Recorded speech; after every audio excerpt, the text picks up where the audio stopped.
ایک دن حضور کا درائے رحمت جوش میں تھا اور حضور نے فرمایا عائشہ جو مانگنا ہے مانگ لو۔ میں نے عرض کی یا رسول اللہ اگر آپ اجازت دیں تو میں اپنے باپ حضرت ابو بکر صدیق رضی اللہ تعالیٰ عنہ سے مشورہ نہ کر لوں کہ میں نے کیا مانگنا ہے؟ فرمایا کہ جاؤ مشورہ کر لو، مشورے کی اجازت بھی ہو گئی۔ میں اپنے والد گرامی کی خدمت میں حاضر ہوئی اور کہا کہ دریائے رحمت جوش میں ہے اور رحمت کا باڑا برس رہا ہے۔ حضور نے فرمایا عائشہ جو مانگنا ہے مانگ لو، یہ اتنا سنہری موقع ہاتھ آیا ہے تو میں چاہتی ہوں کہ کوئی مانگوں تو اہم شے مانگوں، تو آپ کی خدمت میں حضور سے اجازت پا کے حاضر ہوئی ہوں، مجھے بتایا جائے کہ میں حضور سے کیا مانگوں تاکہ کوئی چھوٹی چیز نہ مانگوں، بڑی چیز مانگوں۔ تو حضرت ابو بکر رضی اللہ تعالیٰ عنہ نے فرمایا کہ بیٹا حضور سے جا کے کہنا کہ معراج کی خلوت خاص میں اللہ نے آپ سے جو راز کی باتیں کی تھی ان باتوں میں سے ایک بات بتا دو۔ مانگا بھی تو علم مانگا، اور عائشہ میرے سے وعدہ کرو جو حضور بتائیں مجھے بھی آ کے بتانا ہے۔ ام المومنین حاضر خدمت ہو گئیں۔ حضور نے پوچھا عائشہ مشورہ ہو گیا؟ کہا جی حضور ہو گیا۔ کہا مانگو کیا مانگتی ہو؟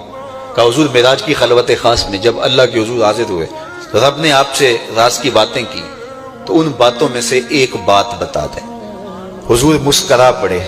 اس بات پہ مسکرائے ہوں گے میرے یار غار کا انتخاب کیسا ہے، یا اس بات پہ مسکرائے ہوں گے کہ راز کی بات بتا دوں تو راز راز نہ رہا، لیکن وعدہ کیا تھا۔ کہا عائشہ سنو، جب میں قرب خاص میں پہنچا تو میرے مالک نے مجھ سے راز کی جو باتیں کی ان میں سے ایک بات یہ تھی، محبوب تیری امت میں سے کوئی شخص کسی شخص کا ٹوٹا ہوا دل جوڑ دے تو میرے اوپر لازم ہے بغیر حساب کے جنت عطا کروں۔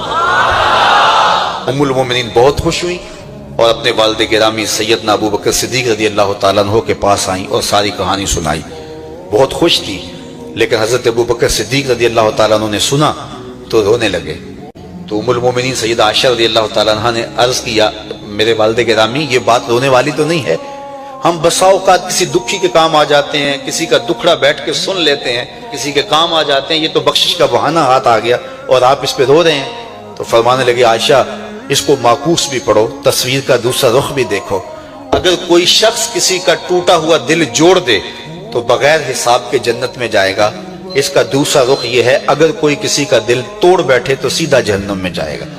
میں اس بات پہ رو رہا ہوں کہ ہم سے کسی کا دل نہ ٹوٹ گیا ہو، کسی کے دل شکستگی کا سامان نہ کریں۔